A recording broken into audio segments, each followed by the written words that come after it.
Pois bem, amados, dando continuidade à nossa série de estudo a respeito da oração vitoriosa, agora vamos apresentar um modelo bíblico de oração. Existem muitos modelos que podem ser extraídos da palavra de Deus, modelos de oração que podemos usar em nossa comunhão com Deus. Eu, particularmente, tenho alguns modelos de oração que retirei da palavra de Deus e que uso na minha vida devocional pessoal. Aqui eu quero compartilhar com vocês esse modelo da oração do tabernáculo. Nesse modelo de oração não é um modelo que eu criei, é um modelo antigo, já muito usado por muitos homens e mulheres de Deus ao longo dos anos, né? E eu quero compartilhá-lo porque ele nos dá um mapa mental de oração que podemos utilizar e nos ajuda a situar na oração e nos ajuda a ter uma oração organizada. Vamos então a ele. Conforme você está vendo aí na imagem, nós vemos o tabernáculo que Deus mandou Moisés erigir enquanto o povo de Israel estava no deserto. Você encontra essa referência no livro de Êxodo, a partir do capítulo 25 do livro de Êxodo.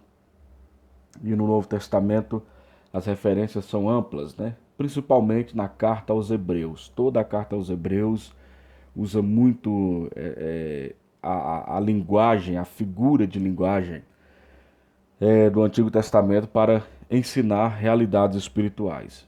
Então Deus mandou Moisés construir um templo e as tribos de Israel ficavam em volta desse tabernáculo. Na linha de frente ficava a tribo de Levi e logo na retaguarda, imediatamente após a tribo de Levi, as quatro principais tribos de Israel, né? Tribo de Judá, tribo de Efraim, enfim, as quatro tribos, poderíamos dizer que são as tribos principais de Israel. E o povo ficava acampado em volta desse templo. Deus mandou construir esse templo, Deus especificou o tipo de madeira, de tecido e todo o material, móveis, os utensílios que Moisés deveria usar na construção deste tabernáculo. Conforme o texto de Hebreus nos lembra, Deus falou com Moisés para ele tomar o cuidado de fazer tudo conforme o modelo que Deus mostrou para ele no templo. Moisés não poderia inventar a sua própria maneira ou fazer alguma coisa, colocar ali um toque humano ou agir de maneira anarquista, livre, independente. Não, ele tinha que seguir um modelo exato. E esse modelo tinha medidas exatas, materiais exatos, utensílios exatos que deveriam ser feitos de materiais especificados por Deus, como madeira de acácia, linho, né, púrpura, enfim. Então ele construiu esse tabernáculo e como nós podemos ver aí, nós percebemos que o tabernáculo tinha três partes. A primeira parte era essa parte externa, que está cercada por madeira e por tecido ou pele de cabra, alguma coisa assim. Essa parte externa era chamada de átrio. Átrio é o nome dessa parte externa.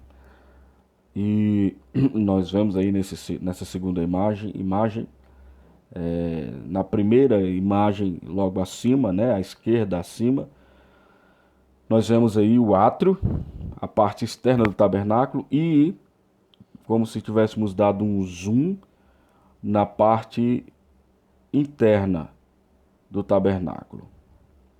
E essa parte interna era dividida em duas partes. Primeiro, um lugar chamado Santo, o lugar santo. Depois tinha uma cortina e essa cortina separava o lugar santo do lugar mais interior do tabernáculo, o Santo dos Santos. E aí nós vemos aí os utensílios que Deus mandou Moisés construir para serem usados no tabernáculo. O primeiro utensílio que vemos é o altar de bronze. O segundo é a bacia ou a pia de bronze. Bem, o terceiro utensílio, pela ordem, embora esteja o altar do incenso, o terceiro utensílio seria essa mesa dos pães da presença, a mesa da proposição, a mesa dos pães da presença.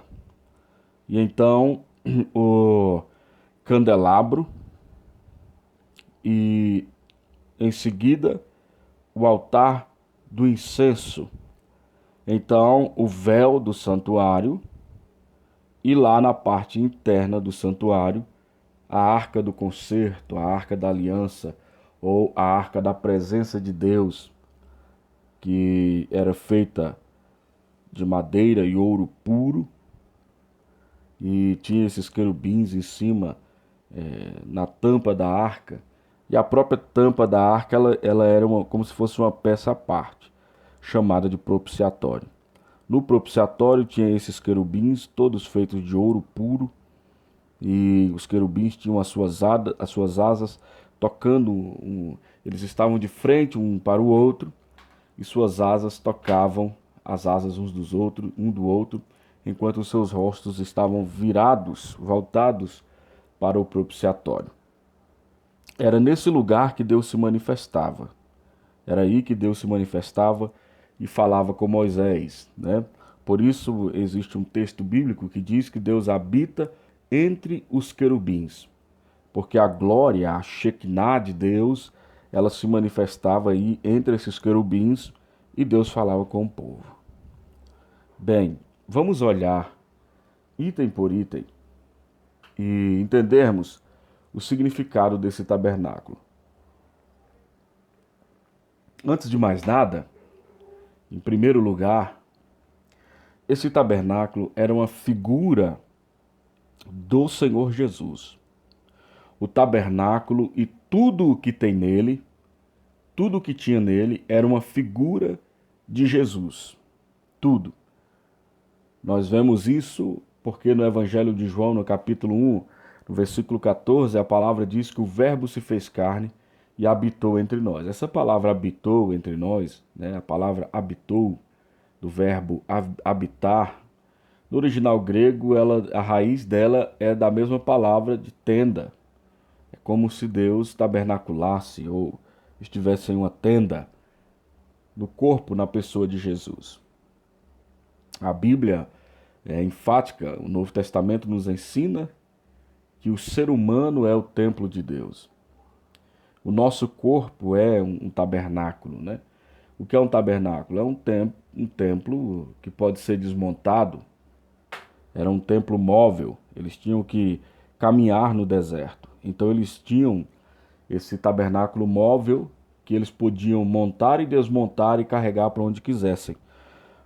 Por isso os utensílios como a mesa, o altar do sacrifício, como a mesa dos pães, o altar do incenso, a arca da aliança, tinham essas argolas com essas varas para que eles utilizassem para carregar, para transportar esses utensílios. Muito bem, queridos. Apareceu uma imagem aqui, como se fosse uma notificação do YouTube. Eu espero que ela não saia do vídeo aí, estragando o nosso vídeo, né? Vamos lá, vamos dar continuidade. Bem, então aí nós temos esse tabernáculo que, como eu disse, era uma figura de Jesus. Jesus, em João capítulo 2, falou para os judeus: destruam este templo. Quando ele entrou ali expulsando os cambistas, né, fazendo a purificação do templo, do santuário, ele disse assim, ó, destruam esse templo e eu o reconstruirei em 3 dias. E os judeus disseram, esse templo levou 46 anos para ser construído. O templo ali que estava em questão era o templo de Herodes, porque Moisés fez o tabernáculo, depois temos o tabernáculo de Davi, depois temos o templo de Salomão. O templo de Salomão foi destruído quando Nabucodonosor invadiu Israel. Esse templo foi destruído praticamente, foi reconstruído depois que se mandou restaurar Jerusalém, e ele levou muito tempo para ser construído. De maneira que o templo nos dias de Jesus era o templo de Herodes, né? Nós temos o templo também da época de Zorobabel, né? Enfim, que está narrado no livro do profeta Zacarias. E, enfim, nos dias de Jesus era o templo de Herodes. E eles pensaram que Jesus estava falando daquele templo que levou-se 46 anos para ser construído. E Jesus falou que ele falava do seu corpo, não daquele templo de pedra, mas do seu corpo. Então aquele templo era uma figura, em primeiro lugar, do Senhor Jesus. Este homem vestido de azul e branco que vemos aí é o sumo sacerdote, que também era uma figura de Jesus. Os sacerdotes também eram uma figura de Jesus. Cada tecido no templo, cada material utilizado tem um significado. Tudo faz sentido, tudo tem um significado da obra redentora de Deus. Nós podemos dizer que esse tabernáculo ele tinha dois propósitos em Israel. O primeiro era que ele era o lugar da habitação de Deus, era onde Deus estava habitando no meio do seu povo. É claro que Deus não habita em templos feitos por mãos e que Deus não cabe dentro de uma tendazinha dessa daí, né? Nós sabemos disso, Deus falou isso. Mas simbolicamente Deus usou esse templo aí e ele serve como uma escola, como uma pedagogia, uma estrutura pedagógica para Deus ensinar verdades espirituais mais profundas, né, a respeito da obra redentora de Cristo Jesus. Então, o propósito desse templo era, primeiro, era a habitação de Deus no meio do povo. E o segundo propósito, ele é decorrente do primeiro, porque Deus presente, esse Deus é um Deus santo. E o homem pecador não pode se aproximar de um Deus santo. Então o santuário ele tinha também o propósito de lidar com os pecados de Israel. Ali eram feitos os sacrifícios pelos pecados, pelas culpas do povo, não é? E bem, nós vemos aí esses utensílios e vamos aqui avançar um pouco mais. O primeiro utensílio que vemos, amados, é importante a gente entender esse sentido que falamos, que em primeiro lugar aponta para Cristo e em segundo lugar aponta para nós mesmos, né? Em 1 Coríntios, capítulo 3, versículo 16, está escrito que nós somos o templo de Deus. É claro que ali em 1 Coríntios, capítulo 3, versículo 16, a palavra está falando da igreja como um todo e não do crente individual. Paulo diz assim, ó, vocês são o templo do Espírito de Deus. Observe que vocês está no plural, vocês são. Então, quando ele diz sobre o templo, ele parte para o singular. Vocês são o templo. Ou seja, vocês é mais de um, está no plural. A igreja, todos os crentes formam o templo. Essa mesma ideia foi a mesma que o apóstolo Pedro passou, né? Na primeira carta de Pedro, no capítulo 2, quando ele fala de cada crente ser como uma pedra viva que se aproxima do Senhor Jesus e na medida em que cada um vai se aproximando, ele vai pegando essa pedra e edificando um templo para Deus. Ou seja, é como se cada crente fosse um tijolo que forma um templo para Deus. Isso fala da coletividade, da igreja.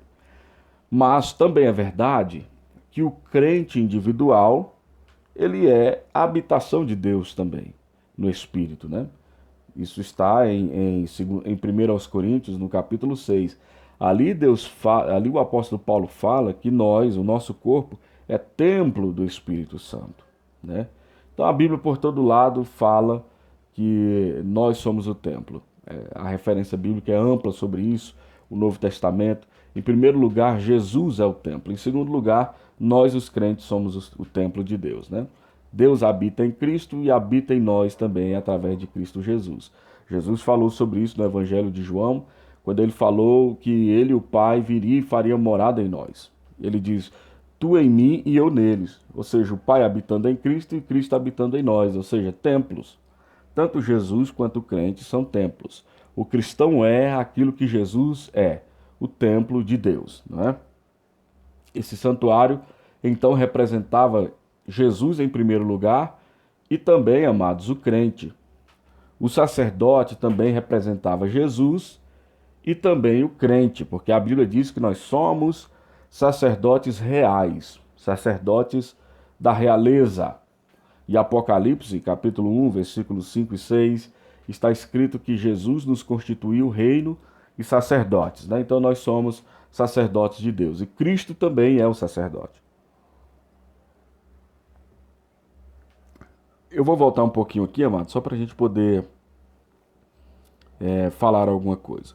Bem, nesse átrio, que é essa parte mais externa, os sacerdotes entravam todos os dias. Nesse átrio, o povo tinha acesso. O povo poderia entrar nesse átrio. Quando alguém pecava, essa pessoa pegava um animal, como nós vemos aí na imagem, um boi, um bode ou algum animal, de acordo com o que estava escrito na lei, levava esse animal até a presença ali no átrio, e ali a pessoa que pecou colocava a mão na cabeça do animal e confessava o pecado. E ali, simbolicamente, o pecado da pessoa era transferido para aquele animal. Então o sacerdote pegava o animal e o matava e o queimava nesse altar de bronze. Era uma oferta de holocausto, ou seja, uma oferta totalmente queimada. Esse animal era queimado ali, ele era morto no lugar do pecador. E a pessoa ia embora quando o animal morreu em seu lugar. Seu pecado foi transferido para o animal e ele morreu em seu lugar. Essa bacia de água, essa pia de água de bronze, é onde o sacerdote se lavava antes de entrar para servir na parte mais interna ali, no lugar santo. Ele se lavava e então ele ia para o lugar santo. E ali ele tinha aqueles pães da presença que ficava ali uma semana. Todo sábado esse pão era trocado. E o sacerdote, ele comia esse pão na presença de Deus, diante de Deus. O candelabro, ele tinha a função de iluminar o lugar, porque a luz natural não tinha acesso a esse tabernáculo, ao interior do templo. Então ali estava o candelabro, tinha que ter uma luz interna. E essa luz interna, ela era fornecida por esse candelabro todo de ouro, com essas sete pontas aí, né? Que representam, que são 7 aspectos do Espírito de Deus, que está ali em Malaquias, capítulo 11. Malaquias não, profeta Isaías, capítulo 11, né? Fala a respeito de 7 aspectos do Espírito de Deus. E no livro de Apocalipse também fala a respeito dos 7 Espíritos de Deus. Então essas lâmpadas aí, 7 lâmpadas representam o Espírito Santo. O candelabro representa o Espírito Santo. E no altar do incenso era onde o sacerdote queimava ali incenso, queimava ali uma iguaria que era feita, preparada para isso, para que subisse uma fumaça com cheiro agradável. Né? Essa fumaça subia com cheiro agradável, era o incenso que tinha que ser oferecido. E o fogo que era usado aqui nesse incenso, no altar do incenso, ele era o fogo que vinha do altar do sacrifício. Esse fogo tinha que vir do altar do sacrifício. E então subia esse incenso. No lugar santo dos santos, somente o sumo sacerdote poderia entrar. Então no átrio, o sacerdote e o povo poderiam entrar. No lugar santo, apenas o sacerdote poderia entrar. O povo não entrava nesse lugar. E no Santo dos Santos, apenas o sumo sacerdote entrava uma vez no ano, no Yom Kippur, no dia da expiação, conforme está na palavra de Deus. Como eu disse, esse santuário representa o crente, representa Cristo e representa o crente. A Bíblia diz que o homem é feito de 3 partes: espírito, alma e corpo. O nosso corpo seria o átrio, a nossa alma, o lugar santo, e o nosso espírito, o santo dos santos, onde Deus habita. Da mesma forma em Cristo. O corpo de Cristo, o átrio, sua alma, o lugar santo, e seu espírito, o santo dos santos. Quando Jesus falou assim: eu sou o caminho, a verdade e a vida, ninguém vem ao Pai se não for por mim, ele tinha em mente a figura do santuário. O primeiro acesso, a primeira porta que dava acesso ao átrio, eles chamavam ela de caminho. A segunda porta que dava acesso ao lugar santo, eles chamavam de verdade. E a terceira porta, ou o acesso ao Santo dos Santos, era chamado de vida. Caminho, verdade e vida. Quando Jesus disse: eu sou o caminho, a verdade e a vida, ninguém vem ao Pai a não ser por mim, ele tinha em mente a figura do tabernáculo, né? Ou seja, Deus estava habitando lá no Santo dos Santos e ninguém podia chegar lá sem passar pelo átrio e pelo lugar santo. O sumo sacerdote, para entrar lá na vida, lá onde estava a arca, com a presença manifesta de Deus, ele tinha que passar pelo átrio e pelo lugar santo e então ir para o Santo dos Santos. Vamos lá. O que cada coisa significa? Primeiro, o altar de bronze do sacrifício. Aí está a referência, se você quiser se aprofundar depois. O povo podia entrar nesse lugar para colocar a mão na cabeça do animal, transferindo assim a sua culpa, e o animal seria morto no lugar da pessoa culpada. O altar é um lugar alto. A palavra altar passa a ideia de algo que está acima do nível da terra. Um lugar alto. Jesus disse em João capítulo 3, versículo 14, que ele seria levantado sobre a terra. Esse altar, amados, representa a cruz de Jesus Cristo. O animal que aqui era queimado representava Jesus, que foi erguido na cruz em nosso lugar. Ele morreu pelos nossos pecados. Em Isaías capítulo 53, versículo 6, está escrito que Deus fez cair sobre ele os pecados de todos nós. Ele foi para a cruz em nosso lugar. O apóstolo Paulo diz em Romanos capítulo 4, versículo 25, que Cristo morreu pelos nossos pecados e ressuscitou para a nossa justificação. Em Gálatas capítulo 3, versículo 13, diz que ele foi feito maldição por nós. Isaías 53, versículos 4 e 5, diz que verdadeiramente ele tomou sobre si as nossas doenças, as nossas enfermidades e as nossas dores, as nossas doenças, ele levou sobre si. Segundo aos Coríntios, capítulo de número 8, versículo 9, diz que ele foi feito pecado por nós na cruz. E na primeira carta do apóstolo Pedro, no capítulo 2, versículo 24, diz que ele levou em seu corpo os nossos pecados sobre o madeiro. Então esse altar de bronze, o altar do sacrifício, representa a cruz de Jesus Cristo. Representa a cruz de Jesus.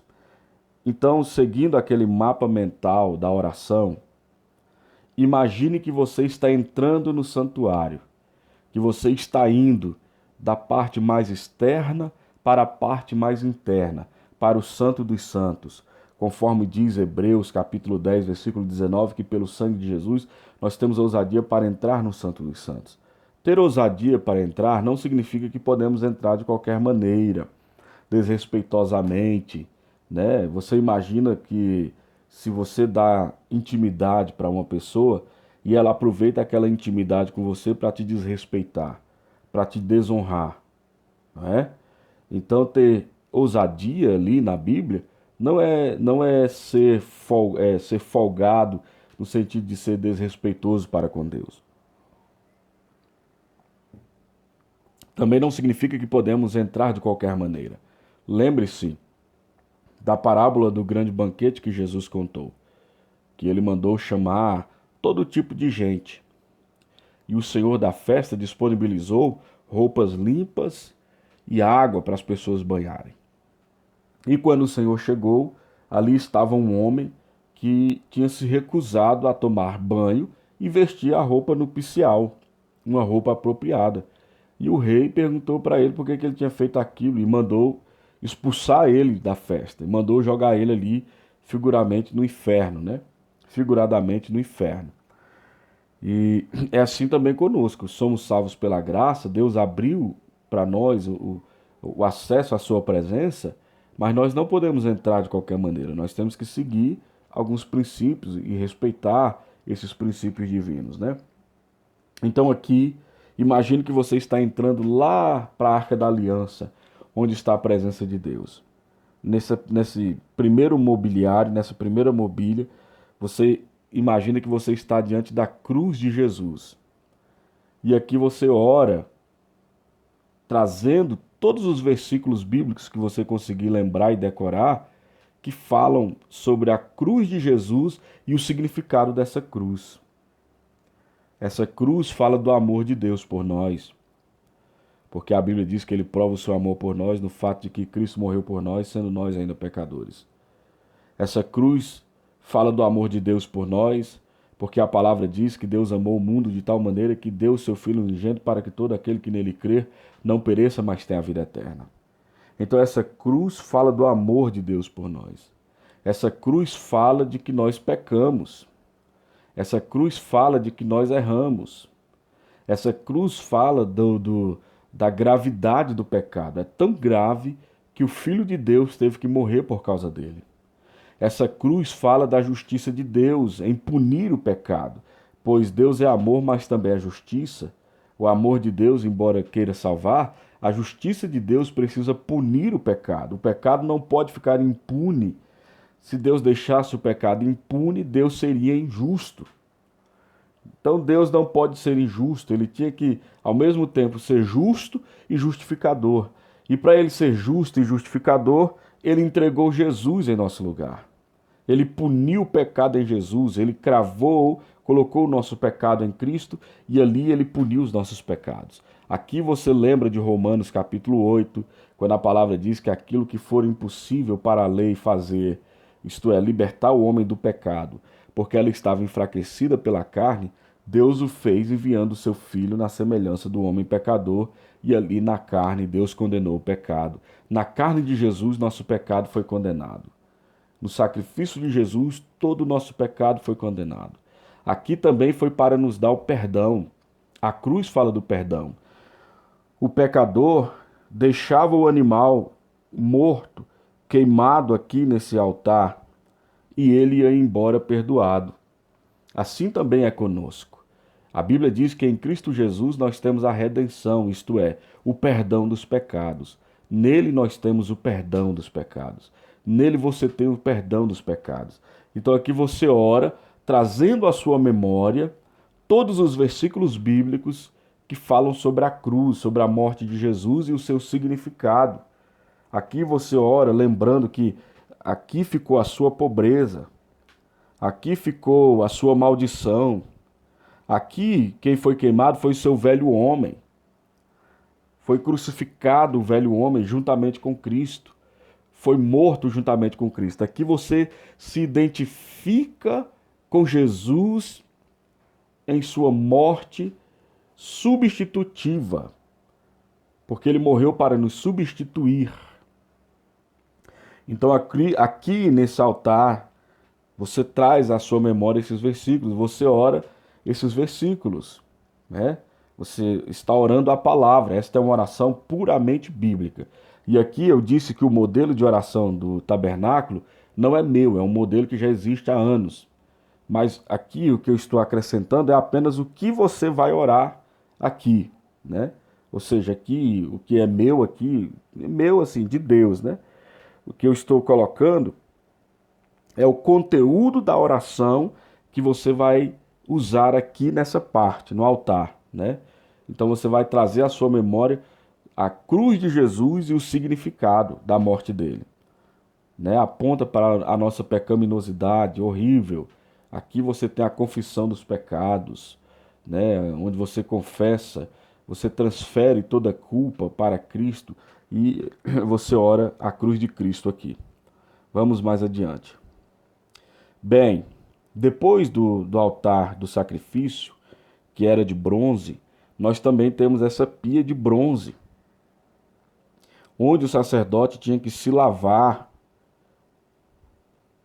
lavar as mãos, os pés, ele se lavava nessa bacia.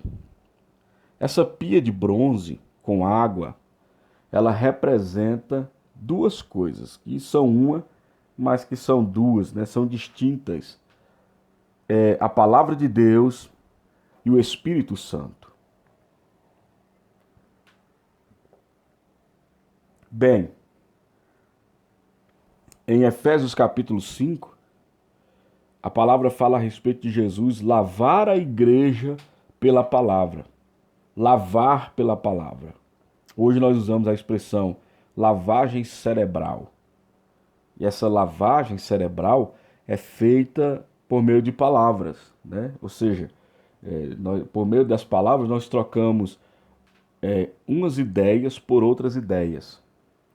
Por meio das palavras nós renovamos a mente. Por meio das palavras, aquilo que nós ouvimos, a palavra que nós ouvimos, ela vai tomando lugar em nós e vai tirando as outras coisas que estavam ali. Não é isso que a água faz? A água tira a impureza. A água é para lavar da impureza. A palavra de Deus, ela nos lava, ela nos limpa, ela nos santifica. Por isso Jesus falou para os discípulos ali, a figura não era de água, a figura era da jardinagem, né? Do jardineiro podando uma planta. Ele diz, vocês estão limpos pela palavra que tenho falado. O mais correto ali seria, vocês estão podados. Embora a linguagem seja diferente, ele está apontando para a mesma verdade. De que a palavra de Deus, ela nos limpa, ela nos poda, ela tira coisas velhas, infrutíferas, ela tira de nós aquela consciência de obras mortas, que nos deixa improdutivos para Deus, e ela nos capacita a nos renovar e produzir coisas novas para Deus. Por isso a palavra fala a respeito de nós renovarmos a nossa mente, renovar a mente, ou seja, receber essa palavra que limpa, que purifica. Em Tito, capítulo 3, versículo 5, ali a água é representação, figura do Espírito Santo. O Espírito Santo nos lava. A Bíblia diz que nós somos lavados pela lavagem regeneradora do Espírito Santo. Ou seja, quando nós nascemos de novo, nós nascemos da água. Esse é o sentido de nascer da água e do Espírito. Nós nascemos da palavra. O Espírito é água. A palavra também é Espírito, e o Espírito é a palavra. Ou seja, várias coisas representando o mesmo Deus, né? Como diz o apóstolo Paulo, embora sejam muitas manifestações, está apontando para um único Deus. Então nós somos lavados na regeneração, quando nós nascemos de novo, nós somos lavados pelo Espírito Santo, purificados. Em Hebreus capítulo 10, diz que nós devemos nos achegar a Deus, tendo os nossos corações purificados de toda má consciência e o corpo lavado com água limpa. Lembre-se, nós estamos indo para o Santo dos Santos. Nós estamos indo para entrar no Santo dos Santos. E nós precisamos passar por aqui para que nós tenhamos aquela ousadia de entrar no Santo dos Santos. Também a Bíblia diz que o sangue de Jesus nos purifica de todo pecado. Aqui, nesse momento da oração, é o momento de você purificar a sua consciência de toda obra morta, de todo pecado. Nós não podemos entrar no Santo dos Santos com uma consciência culpada diante de Deus.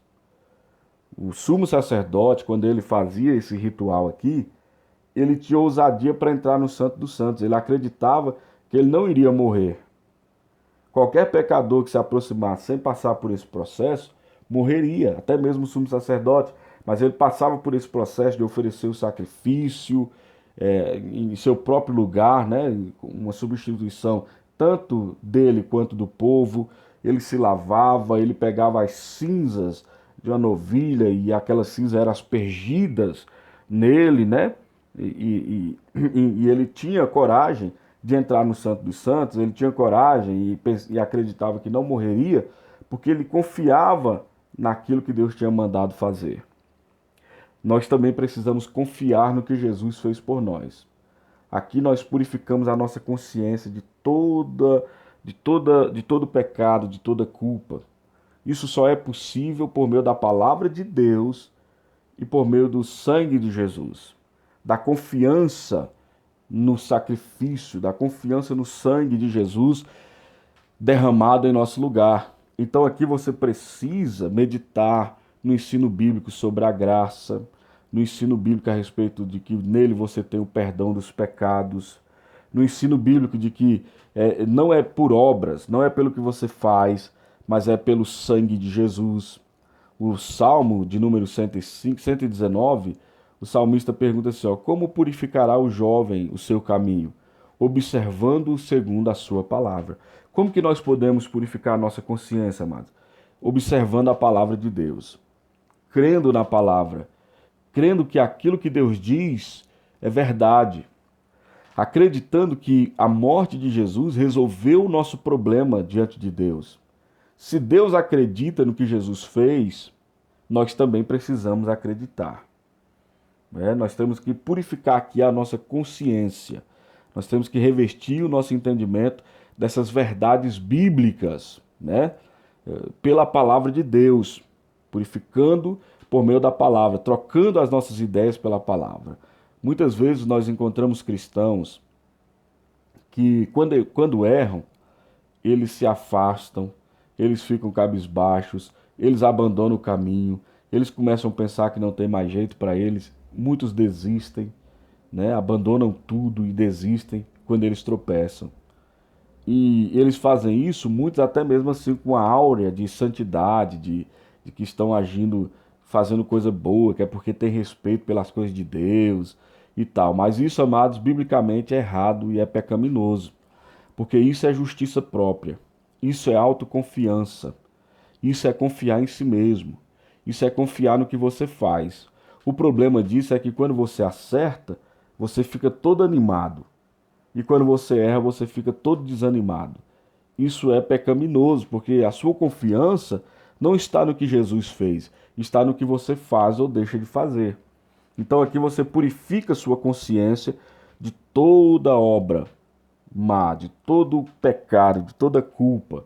Você lava a sua consciência na água. Aqui você se purifica pelo sangue do Cordeiro, né? Recebendo uma nova consciência. É uma questão dentro de você, não em Deus, que já está pronto ali na frente, mas em você. A terceira imagem é o pão da presença. A mesa que continha aqueles pães da presença, toda feita de ouro, né? Madeira e ouro. E tinha esses 12 pães que representavam as 12 tribos de Israel. Cada um desses 12 pães, esses pães estavam organizados em duas fileiras de 6 pães cada um, formando 12 pães. Esse pão era uma figura de Jesus. Jesus falou, eu sou o pão vivo que desceu do céu. Em João capítulo 6, ele falou a respeito disso. Que Jesus é o pão que desceu do céu. Isso fala de comunhão. O pão fala da comunhão. Ali, aquele pão estava o tempo todo na presença de Deus, diante de Deus. E o sacerdote comia daquele pão na presença de Deus. Isso nos lembra a Santa Ceia. É quase impossível não nos lembrarmos da ceia. E é óbvio que isso aponta para a ceia também, né? Isso aponta para a ceia porque Jesus disse que nós precisamos comer da carne dele e beber do sangue dele. Você está vendo aí o sacerdote, aí está os pães e ele está aí com uma vasilha derramando alguma coisa. Nós temos que nos alimentar de Cristo. Comer junto na Bíblia, no tempo bíblico, era sinônimo de comunhão, de amizade, de participação. Por isso os fariseus ficavam muito escandalizados quando viam Jesus comendo com os publicanos e pecadores. Porque você sentar à mesa e comer com uma pessoa representava comunhão, intimidade, né, amizade. Aqui nós fomos reconciliados com Deus por meio da morte de Jesus. Nessa parte você traz à sua mente esses versículos, né, de que Jesus é o pão vivo que desceu do céu, de que você agora é amigo de Deus, você está na presença de Deus, você não é mais inimigo, você foi reconciliado com Deus. Você traz Romanos capítulo 5, versículo 1, que diz que justificados pela fé, nós temos paz com Deus, nós temos amizade. Segundo aos Coríntios capítulo 5, diz que nós somos reconciliados com Deus. Nós não estamos mais separados de Deus, nós temos comunhão com Ele. Nossa comunhão é tão íntima com Deus que nós nos tornamos um com Ele. Né? Você traz à sua mente a palavra bíblica que diz isso, que nós nos tornamos um com Cristo. Fala também da doutrina da nossa união com Cristo, ou seja, o que aconteceu com Ele aconteceu conosco. A palavra diz em 1 Coríntios, capítulo 10, que nós somos um pão. Fala da unidade, de sermos um com Cristo. Nós somos um pão, uma massa, um pão, um corpo. Isso fala dessa comunhão, dessa amizade. Então aqui você vai orar a respeito disso, né? E também a palavra fala a respeito de... Aí estão as referências, né, queridos? Algumas, né? Eu poderia colocar muitas referências aqui, mas não coloquei. Aí estão algumas referências, né? 1 aos Coríntios, capítulo 10 é uma referência, né? Capítulo 11 é outra referência. E por aí vai. E essas que estão aí e algumas outras que eu não coloquei, né? Aqui já dá para você praticar essa oração do tabernáculo, né? Então, a palavra fala a respeito de Jesus, de que ele é o pão sem fermento, porque o fermento representava a maldade, né? O pecado. E o pão asmo, esse pão aqui, ele não poderia ter fermento. Ele era um pão grande. Cada pão desse aqui, ele tinha aproximadamente aí 30, 40 centímetros de diâmetro, né? Eram pães grandes. Como ele não tinha fermento, ele não iria inchar por causa do fermento, ele não iria crescer. Então ele tinha que ser feito um pão grande, representando que o crente tem que crescer em Cristo Jesus, né? A maturidade em Cristo Jesus. Então aqui você se alimenta dele, de Jesus, né? Do seu corpo, do seu pão. Ele é o pão sem mistura. O apóstolo Paulo fala a respeito de nós nos aproximarmos, de nós comermos, fazermos a festa dos pães, porque em Israel tinha a festa dos pães asmos, ou a festa dos pães sem fermento, né? Paulo diz que nós devemos celebrar a festa com o pão sem o fermento da maldade, mas nós devemos celebrar com a verdade e a sinceridade. Isso fala de você, intimidade com Deus, fala de você ser sincero com Deus. A palavra sincero significa sem cera, né?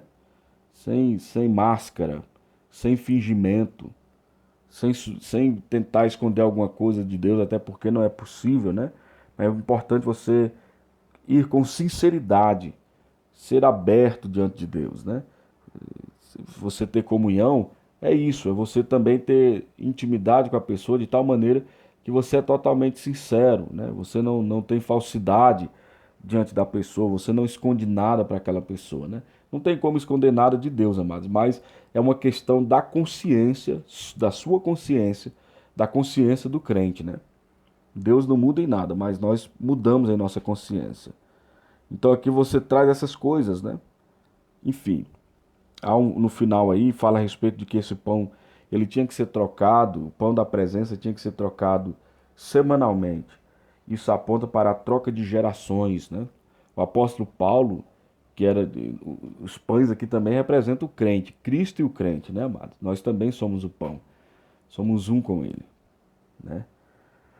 E o apóstolo Paulo, que já viveu, esteve aqui nessa terra, na presença de Deus, servindo o propósito de Deus, não está mais. Nem Davi, nem grandes homens de Deus que foram usados, mulheres de Deus, que fizeram grandes coisas para Deus, eles não estão mais aqui.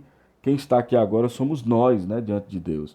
E os pães que eram trocados, eles tinham que ser exatamente iguais. Isso mostra que nós estamos aqui assumindo o lugar desses grandes homens e mulheres de Deus que já se foram, e nós devemos também ser fiéis àquilo que Deus começou, né? Fiéis àquilo que Jesus começou e passou para os discípulos, e os discípulos ensinou para outros, e para outros até chegar até nós. Fala também dessa fidelidade, de sermos fiéis, né? Às vezes, muitas pessoas querem mudar marcos antigos. É claro que tem coisas que nós temos que mudar. Claro que eu entendo que tem coisas que foram acrescentadas pelo homem, não por Deus, e têm que ser mudadas. Mas para fazer essas mudanças, nós temos que ser muito cautelosos e temos que ter muita convicção, muito conhecimento da palavra de Deus para saber o que estamos fazendo, né? Porque às vezes a gente vê muitos cristãos aí com pouquíssimo conhecimento da palavra, querendo mudar as coisas, né? Querendo mudar os antigos marcos, modificar aquilo que foi colocado, né? Nós não podemos fazer isso, amados. É, existem coisas na palavra que nós cremos diferente de grandes homens e mulheres de Deus. Mas eu, como um homem, como um filho de Deus, o mínimo que eu tenho que fazer é estudar o que eles pregaram, né? Por isso é importante o crente estudar a história da igreja, as doutrinas da igreja ao longo da história e até mesmo até mesmo, né, a ortodoxia, né, para a gente poder ter certeza das coisas que nós queremos mudar. Existem fermentos que têm que ser tirados, nós sabemos, mas existem coisas que as pessoas querem mudar sem entendimento, sem um conhecimento aprofundado da palavra de Deus, né? São muito precipitados às vezes. Nós temos que ser cautelosos em muitas coisas, né? Enfim, continuando, claro que nós também devemos lembrar que a nossa fidelidade é primeiramente com Deus e a sua palavra, aquilo que foi estabelecido por Jesus e pelos apóstolos, né? O que veio depois, se alguém mudou, se está diferente do que está na Bíblia, nós podemos mudar. Mas para fazer isso, nós temos que saber o que eles estão ensinando, né? No mínimo, é o mínimo que nós podemos fazer. Depois, ali tinha o candelabro. O candelabro também todo feito em ouro maciço. E esse candelabro, como eu falei, era figura do Espírito Santo. Jesus também falou: Eu sou a luz do mundo. Ele disse que nós somos a luz do mundo também. E também é símbolo do Espírito Santo.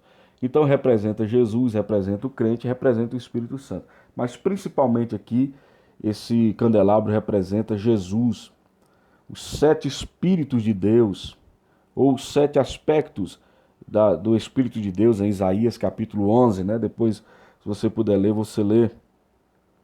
Aqui nós nos lembramos de Efésios capítulo 1, versículo 17, 18, por ali, quando o apóstolo Paulo ora pedindo a Deus que os olhos do coração dos cristãos fossem iluminados, né? Ele diz: sendo iluminados os olhos do vosso coração, o olho do vosso entendimento, para que saibais, né? E ele vai falando a respeito dessas coisas. A palavra diz em Colossenses capítulo 1, versículo 12, que Deus nos libertou do império das trevas. Nós estávamos no império das trevas, onde não havia luz, mas agora estamos em Cristo Jesus, estamos na maravilhosa luz de Cristo Jesus.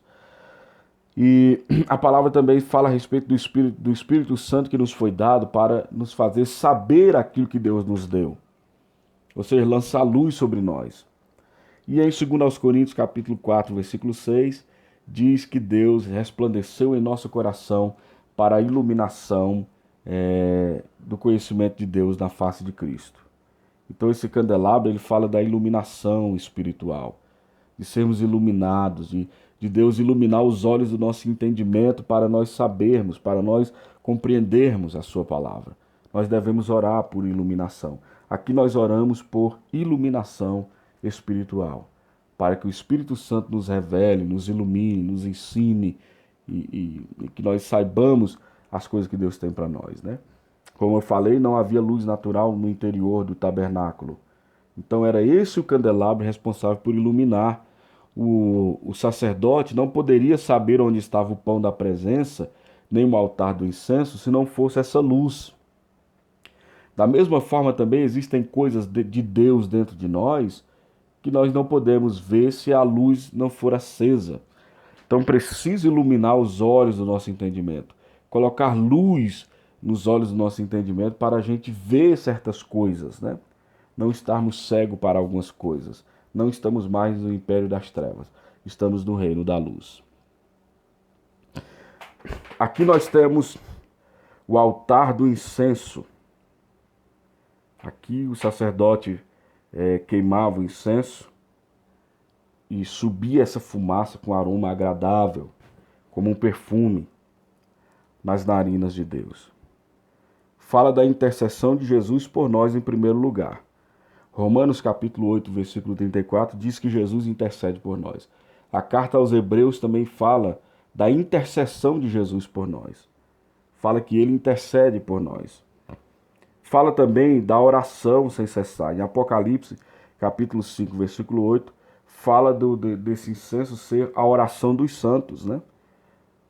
Paulo falou em 1 aos Tessalonicenses capítulo 5, versículo 17, que nós devemos orar sem cessar. E em 1 Timóteo capítulo 2, versículo 8, diz que nós devemos orar em todo tempo, em todo lugar, levantando mão santa, sem ira e sem contenda. Também fala, amados, do louvor. O nosso louvor é como uma oferta agradável a Deus. Aqui eu quero falar do véu. Antes de entrar no Santo dos Santos, tinha esse véu que separava o lugar santo do Santo dos Santos, onde só o sumo sacerdote poderia entrar uma vez no ano. A Bíblia diz que quando Jesus morreu, em Mateus capítulo 27, versículos 51 ao 53, diz que esse véu foi rasgado de alto a baixo.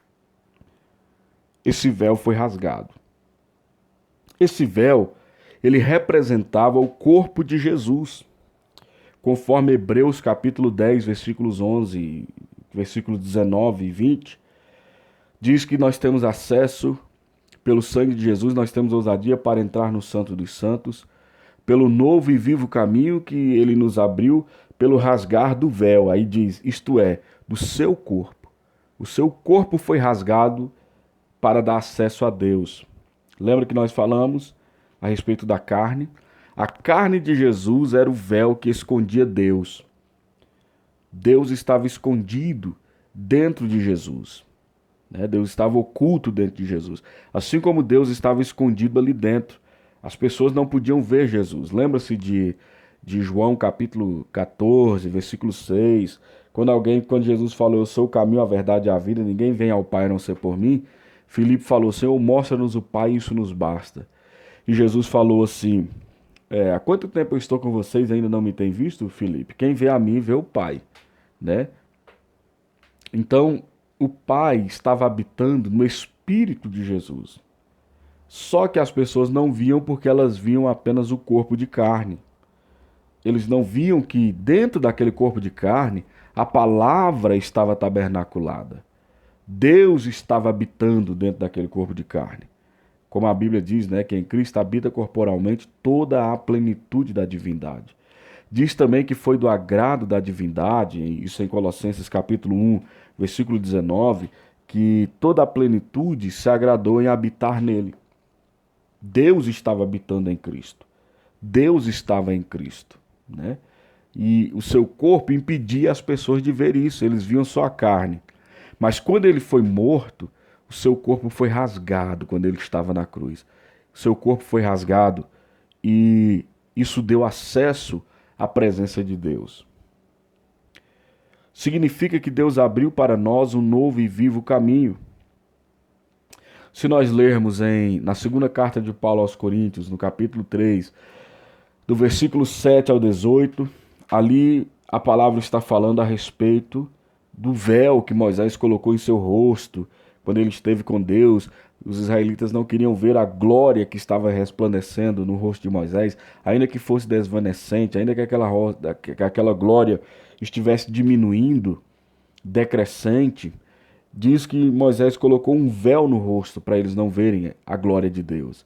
E Paulo diz que esse véu permanece até hoje nos judeus quando é lida a antiga aliança, porque só em Cristo esse véu é removido. Então ele diz que todos nós que com o rosto descoberto, sem esse véu no rosto, contemplamos a glória do Senhor, somos transformados de glória em glória conforme a imagem do Senhor, que é o Espírito. Era bom você ler esse capítulo para você pegar mais detalhadamente essas verdades, né? De que em Cristo o véu ele é removido, o véu é tirado. Nós podemos contemplar Deus, nós podemos enxergar o Senhor. É claro que essa contemplação, e ela tem que ser trabalhada, né? O que eu quero dizer exatamente com isso? Esse entender o Senhor, a Bíblia diz que aqui nós vemos como que num espelho, né? O espelho bíblico não era esse espelho que temos hoje. Era um bronze polido, metal polido, né? A imagem que eles viam não era uma imagem muito clara. Assim também, hoje nós não podemos ver com muita clareza, né? Como diz em 1 aos Coríntios, capítulo 13, mas nós podemos ver o Senhor e ser transformados por Ele, né? Então aqui esse véu fala do corpo de Jesus, que foi rasgado em nosso lugar. Dentro do Santo dos Santos, nós vemos aí o propiciatório. O propiciatório era a tampa da arca, e no original hebraico a palavra significa simplesmente tampa. Mas ela chegou até nós com o significado de propiciatório, veio através da tradução latina, né? Primeiro a tradução do hebraico para o grego, a Septuaginta, e como essa tradução grega foi transliterada para o latim, e do latim veio para a nossa língua portuguesa como propiciatório. E não é errado essa palavra, né? Porque quando nós entendemos o objetivo dessa tampa da arca, realmente é um propiciatório, ou seja, a palavra propiciatório é um local onde Deus se torna propício, favorável a nós, né? Então, ali era onde Deus se manifestava. Esses querubins estavam voltados um para o outro, suas asas tocavam e seus rostos estavam voltados para o propiciatório. Era ali entre os querubins que se manifestava a Shekinah, a glória de Deus. Nesse lugar não tinha luz, essa era a luz que aparecia, né? A luz da glória de Deus. O sumo sacerdote entrava aqui com muita fumaça, ele tinha que fazer muita fumaça, né? Bem, a Bíblia diz que Cristo é a propiciação pelos nossos pecados. Em 1ª carta de João, capítulo 2, versículos 1 e 2, diz que Jesus é a propiciação pelos nossos pecados, não apenas dos nossos, mas também do mundo todo. Ou seja, que João diz, eu escrevo para que vocês não pecarem, mas se pecar, nós temos aí um advogado diante do Pai, e que Jesus é a propiciação, ou seja, o sacrifício dele tornou Deus favorável a nós. Em Romanos capítulo 3, versículo 25, a Bíblia diz que Deus entregou Jesus como propiciação pelos nossos pecados. É assim que nós fomos justificados pela fé. Como? Porque Deus entregou Jesus como uma propiciação pelos nossos pecados. O seu sacrifício tornou Deus propício, favorável a nós. E agora, como diz Paulo em Romanos capítulo 8, versículo 31, Deus é por nós. Por isso ele diz, se Deus é por nós, quem será contra nós? Deus é a nosso favor. Aqui você vai orar isso, você vai lembrar de que Deus está a seu favor. Não importa o que está contra você, o que importa é quem está a seu favor. Isso é o importante. Não importa quem vem contra você. Você tem que ter esse entendimento aqui. Você reveste a sua mente, a sua consciência desse entendimento. Se Deus é por nós, se Deus é por mim, quem será contra mim? Né? O que é que está contra você? O que está contra você é maior do que Deus? A palavra diz que aquele que está em nós é maior do que o que está no mundo. O que está em você? Você tem que revestir a sua consciência desse entendimento, da grandeza de Deus e de que Ele está a seu favor. Ele está do seu lado. Ele é o seu ajudador. Ele é o seu paracletos ou paraclitos. Ele é o seu advogado, o seu adjuntor, o seu auxiliador, aquele que está favorável a você. Você tem que revestir aqui, nessa fase da oração, o seu entendimento, a sua consciência desse entendimento. Eu já expliquei muitas vezes o significado da palavra auxiliador, né? Quando Paulo usa ali em Romanos capítulo 8, versículo 26, ele diz que nós temos o Espírito Santo que nos auxilia em nossas fraquezas. E eu expliquei que ali no original é que o Espírito Santo se posiciona do nosso lado contra as nossas fraquezas. Você se sente fraco moralmente, você se sente fraco diante do pecado, diante da carne, você se sente fraco diante de qualquer coisa que vem contra você. É importante você revestir o seu entendimento aqui, a sua consciência, nesse momento ser revestida desse entendimento. Ele está a meu favor. Deus está a meu favor. O Espírito Santo está do meu lado contra as minhas fraquezas. E a palavra fraqueza ali, que Paulo usa no original no grego, significa tanto fraqueza moral, quanto fraqueza espiritual ou fraqueza física. Quando se fala de fraqueza física, a referência é a doenças. A palavra bíblica para doenças é a mesma, asteneias, né? É uma fraqueza física, uma enfermidade física, uma doença física. O Espírito Santo está do nosso lado contra as doenças, contra as enfermidades. Ele está ministrando vitalmente aquilo que Jesus fez por nós na cruz. Não é? Ele está do seu lado. Aqui você reveste desse entendimento, certo? Em 2 Coríntios, capítulo 6, versículos 1 e 2, o apóstolo Paulo fala que Deus, profetizando sobre o tempo que nós vivemos, lá no Antigo Testamento, Deus falou assim, ó, eu te ouvi no tempo oportuno, no tempo favorável, e te socorri no dia da salvação. Aí Paulo diz, irmãos, agora é o tempo favorável. Agora é o dia da salvação. Ou seja, é agora que Deus está ouvindo e é agora que Deus está salvando. Ele está a nosso favor. Como eu disse no nosso vídeo anterior, por que é um tempo favorável? Porque Deus está a nosso favor. Deus está propício a nós. Deus está do nosso lado. E se Deus está do nosso lado, Deus vai obrigar tudo também ficar do nosso lado.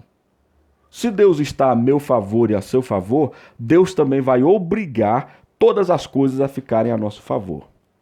Por isso nós dissemos em vídeo anterior que quando Paulo fala em Romanos capítulo 8, né, ele diz que Deus faz com que todas as coisas cooperem, trabalhem juntamente para o bem daqueles que amam a Deus.